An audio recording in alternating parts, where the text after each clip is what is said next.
নমস্কার বন্ধুরা, Kakoli's food world চ্যানেলে সকলকে স্বাগত জানাই। আজকে নিয়ে এসেছি তেল ছাড়া মালপোয়া রেসিপি নিয়ে। চলুন দেখে নেওয়া যাক রেসিপিটা। প্রথমেই আমি এখানে মিডিয়াম সাইজ বাটির 1 বাটি চালের গুঁড়ো নিয়ে নিলাম। এরপর স্বাদ মতো একটু লবণ দিয়ে এটাকে ভালো করে মিক্সড করে নেব। এরপর কুসুম গরম জল দিয়ে এটা হাতের সাহায্যে মাখতে থাকবো। তার কারণ এই চাল গুঁড়িটা আমি বাজার থেকে কিনেছি, মানে কেনা চালের গুঁড়ো, বাড়িতে তৈরি করা নয়। তাই সব সময় গরম জল দিয়ে মাখতে হবে এটাকে। যত ভালো করে এটাকে ঠেসে ঠেসে মাখতে পারবেন ততই পিঠেগুলো খুব সুন্দর হবে। এরপর একটু একটু করে উষ্ণ গরম জল দিয়ে এটাকে ভালো করে একটা ব্যাটারের মতো করে নেব। দেখতেই পাচ্ছেন ব্যাটারের মতো হয়েই এসেছে, ঘনত্বটা প্রায় এই রকম হবে। এরপর এর মধ্যে আমি ওই একই বাটির 1 বাটি ময়দা এবং 1 বাটি খেজুরের গুড় এতে দিয়ে দেব। দিয়ে ভালো করে ব্যাটারটাকে তৈরি করতে থাকবো।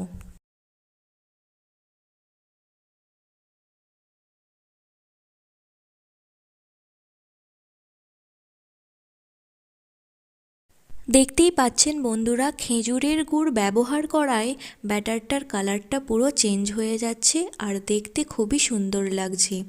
এরপর এই ব্যাটারটাকে ভালো করে ফেটিয়ে নিতে হবে যতক্ষণ না এর মধ্যে থেকে দানা দানা ভাবটা চলে যাচ্ছে।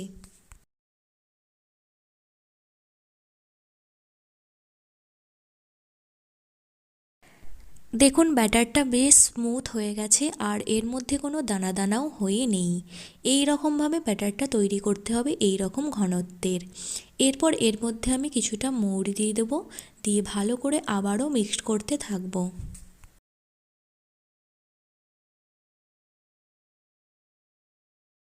অন্যদিকে আমি পিঠে ভাপানোর জন্য জল গরম করতে দিয়েছি এবং বাটিতে একটু সামান্য সাদা তেল মাখিয়ে নেব, যাতে এর মধ্যে পিঠেটা ধরে না যায় ভাপানোর পরে।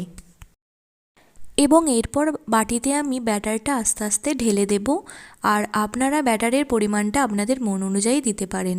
এরপর এটাকে ভাপানোর জন্য দিয়ে দেব 15 মিনিট, পরে এটাকে খুলব। দেখুন 15 মিনিট পরে খুললাম, কতটা পিঠেটা সিদ্ধ হয়ে গেছে। এরপর এটা নামিয়ে নেব এবং আরেকটি বাটি আমি বসিয়ে দেব। আর এটা একটু ঠান্ডা হতে দেব। ঠান্ডা হওয়ার পর একটি খুন্তির সাহায্যে বা ছুরির সাহায্যে এইভাবে পিঠেগুলোকে খুলে নেবেন। একদম সুন্দরভাবে খুলে যাবে, কোনো রকম ধরে যাবে না, যেহেতু তেল মাখানো ছিল। এরপর সামান্য একটু রিফাইন্ড অয়েল দিয়ে এগুলোকে হালকা হালকা করে ভেজে নেব। আপনারা চাইলে না ভেজেও খেতে পারেন। রেসিপিটা যদি ভালো লাগে একটা লাইক কমেন্ট করে দেবেন এবং চ্যানেলটা সাবস্ক্রাইব করে দেবেন। টাটা, সকলে সুস্থ থাকুন, ভালো থাকুন।